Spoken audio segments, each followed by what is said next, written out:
Thank you. Okay. Thank you. You're happy to see somebody who's not talking about sexual harassment, right? You sound in a good mood tonight. Thank you for coming. What do we talk about tonight? Did you see what Vice President Dan Quayle was supposed to have said during an interview, I guess he did with Barbara Walters? Because of the jokes apparently I have made over the years about the Vice President, he said to Barbara Walters, Johnny Carson should share his salary with me. Well, Mr. Vice President, I will do that starting May 23rd.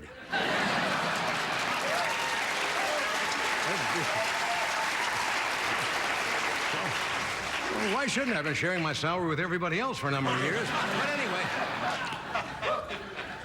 Well, how many of you have seen the big art exhibit?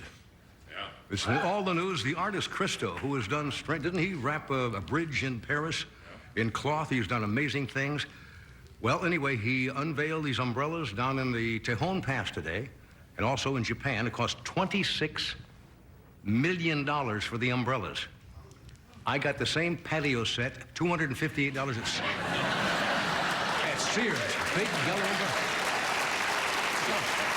Cool.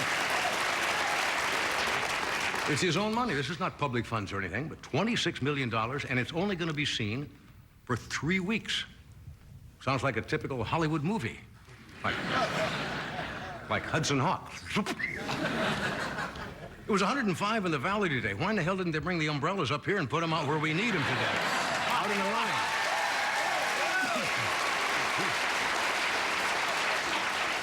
It is remarkable, and I guess it's artistic, right? It makes a social statement. There are 1,760 yellow umbrellas along an 18-mile stretch. Isn't that on the Grapevine? Yeah. Here in California. Yellow umbrellas. At the same time, in Japan, he opened 1,340 blue umbrellas. And would you believe it already? 30 minutes later, the Japanese umbrellas had bought all of the California umbrellas.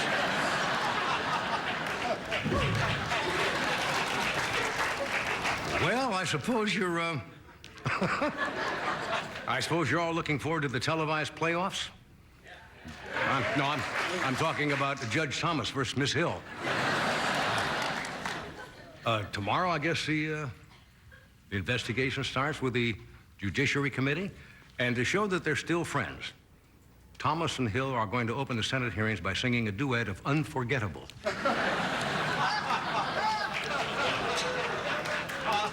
Now, I don't mean to make light of sexual harassment. It's an important thing, and everybody is being very careful lately about harassing women, right?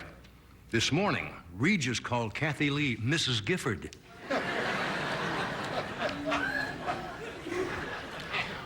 How many of you women, be honest, we're not going to turn the camera on, have been in the workplace what you would call harassed by male workers?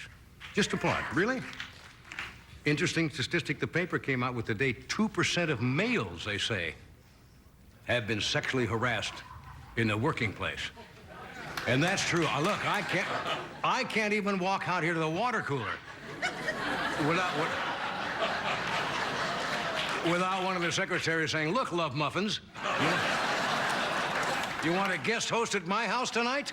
I mean, have you ever been sexually harassed? Many times. Well, sure. Well, of course, you give them credit cards.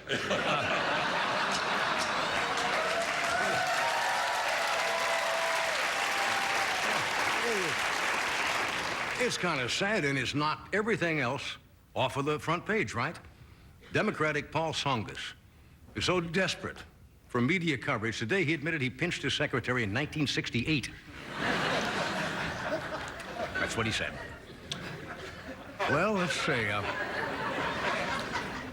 Liz Taylor and I guess her new bridegroom, Larry, is it Fortensky? I guess she is Mrs. Now, Larry Fortensky, and they're still having their honeymoon up at Michael Jackson's ranch, and it's hard to believe, but today, right now, Liz Taylor is frying chicken so Larry can take it in his lunch bucket tomorrow.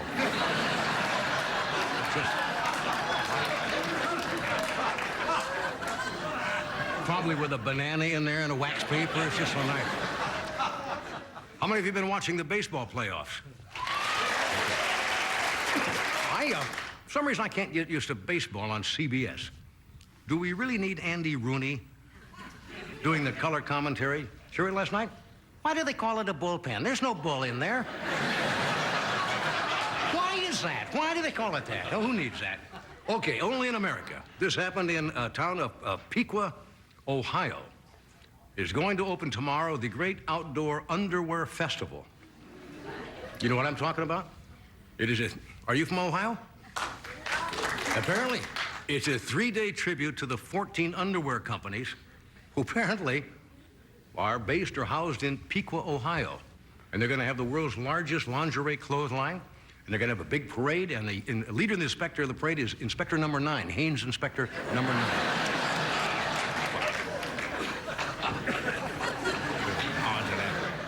Guess who announced that he may be seeking the presidency again for the 5th time? Eugene McCarthy.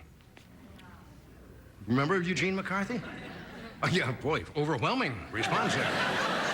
I like Gene McCarthy. He's kind of realistic, but more so than the other candidates. Someone asked him if he thought he could win, and he said, God, I hope not.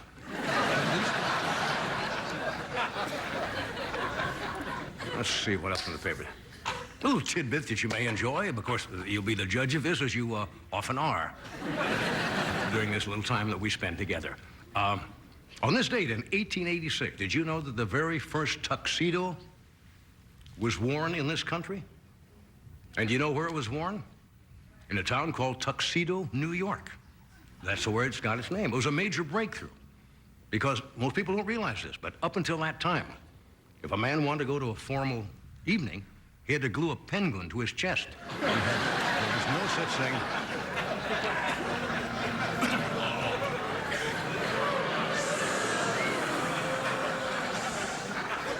You got anything better? What the hell is that? All right, let's try this one out. Now, this is true. Happened in New York City.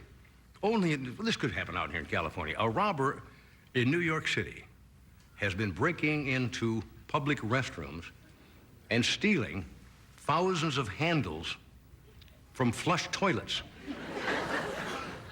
They don't know why. They don't know there's a plumber or just some kook.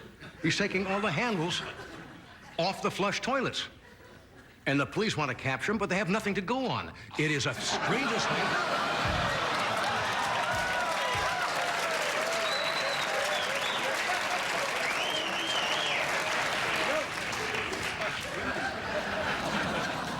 Well, if they catch him, what are they going to charge him with? Potty larceny? All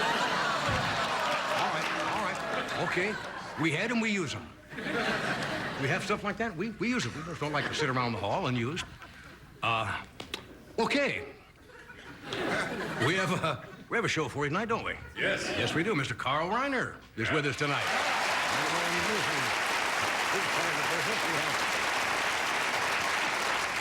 A new young lady, comedian. First time on the show. Her name is Destiny. Yes, we have a gentleman with us tonight who is a bachelor, which is not particularly unusual, except this bachelor. His name is Mike Zella. Happens to be, if it's true, 103 years old. Stay where you are. We will be right back.